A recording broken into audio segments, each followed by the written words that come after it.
जब हम राजनीति की बात करते हैं तो अक्सर हमारे दिमाग में क्या आता है? हार और जीत, सत्ता का खेल, है ना? लेकिन इसका एक और शायद ज्यादा गहरा सच भी है। चुनाव असल में शासन के लिए डेटा इंजीनियरिंग की तरह है।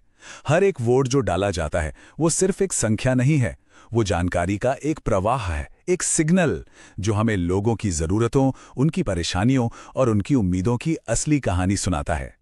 तो हमारा काम क्या है? हमारा काम है इस पूरे शोर में से उस सिग्नल को पकड़ना, इस डेटा को पूरे अनुशासन और सम्मान के साथ सुनना। जब हम हर वोट को एक नागरिक की आवाज की तरह देखने लगते हैं, तब राजनीति का असली मकसद साफ हो जाता है, और वो है लोगों की सेवा करना। और इस सेवा का रास्ता आंकड़ों को समझने से ही शुरू होता है। तो चलिए, आज इसी नजरिए को लेकर हम चलते हैं राजस्थान के एक बहुत ही अहम विधानसभा क्षेत्र झुंझुनू। हम इसका विश्लेषण करेंगे।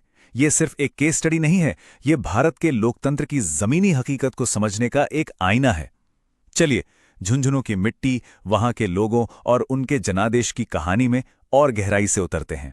देखिए, किसी भी चुनावी कहानी को समझने के लिए सबसे पहले उस जगह की जमीन और उसके लोगों के मिजाज को समझना पड़ता है, क्योंकि आंकड़े हवा में पैदा नहीं होते, वो इसी जमीन से निकलते हैं। तो झुंझुनू की सामाजिक और आर्थिक सच्चाई आखिर है क्या?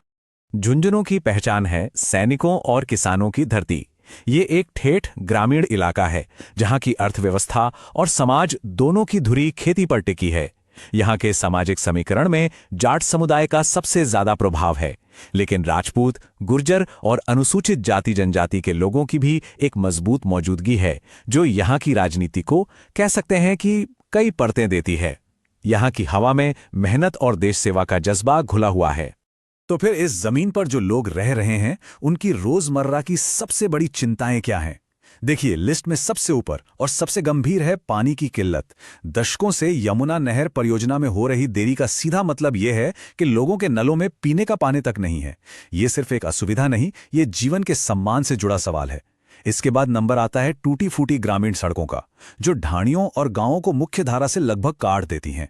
खेती का संकट युवाओं को बाहर जाने पर मजबूर कर रहा है, और स्थानीय स्तर पर रोजगार की कमी इस तनाव को और भी बढ़ा रही है। ये वो मुद्दे हैं जिन्हें लोग हर दिन, हर पल महसूस करते हैं। और यहीं पर आकर राजनीति का असली संघर्ष साफ नजर आता है।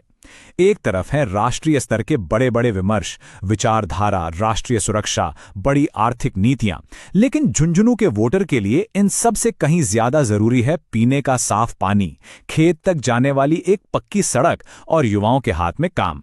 जब राजनीति इन बुनियादी जरूरतों को नजरअंदाज करके बड़े बड़े मुद्दों की बात करने लगती है, तो वोटर और नेता के बीच एक गहरी खाई बन जाती है।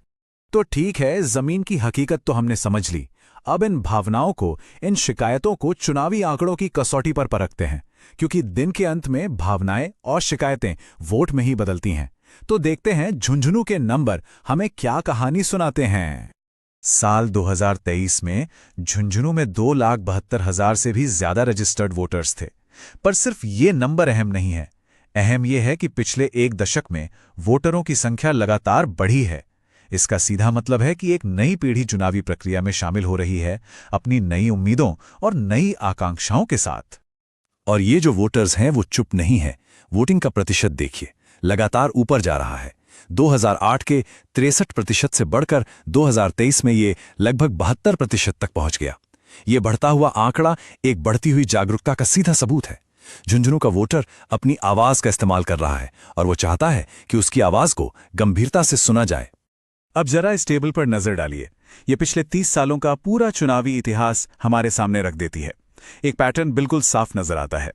अगर 2003 में बीजेपी की एक बहुत ही करीबी जीत को छोड़ दें, तो 1993 से लेकर अब तक ये सीट ज्यादातर कांग्रेस के पास रही है। और 2008 के बाद से तो कांग्रेस के उम्मीदवार यहां लगातार जीतते आए हैं, और जीत का अंतर भी काफी मजबूत रहा है। तो ये डेटा हमें एक सवाल पूछने पर मजबूर करता है, ऐसा क्यों है? तो अब हम क्या हुआ से आगे बढ़कर ऐसा क्यों हुआ की गहराई में उतरेंगे। वो कौन से सिस्टमैटिक कारण हैं जो झुंझुनू के इस लगातार चुनावी पैटर्न को जन्म देते हैं? 3 मुख्य कारण हैं जो उभरकर सामने आते हैं। पहला, उम्मीदवार का व्यक्तिगत जुड़ाव। मौजूदा विधायक बृजेंद्र ओला की अपनी जाट पहचान और जमीन पर छोटे छोटे ही सही पर दिखने वाले काम, जैसे पानी की स्कीमें और सड़कें, उन्हें एक विश्वसनीयता अधिशेष देते हैं। मतलब लोगों का भरोसा उन पर ज्यादा है। दूसरा, मुद्दों की गूंज। जब वोटर वोट डालने जाता है तो उसके दिमाग में सूखी जमीन और टूटी सड़क की तस्वीर किसी भी बड़े राष्ट्रीय मुद्दे से ज्यादा भारी पड़ती है। और तीसरा, जो बहुत दिलचस्प है, वो है सत्ता विरोधी लहर का बर्ताव। लोगों का गुस्सा अक्सर व्यवस्थागत विफलताओं, जैसे यमुना नहर का ना बनना, के लिए उस पार्टी पर निकलता है जो राज्य या केंद्र में सत्ता में है।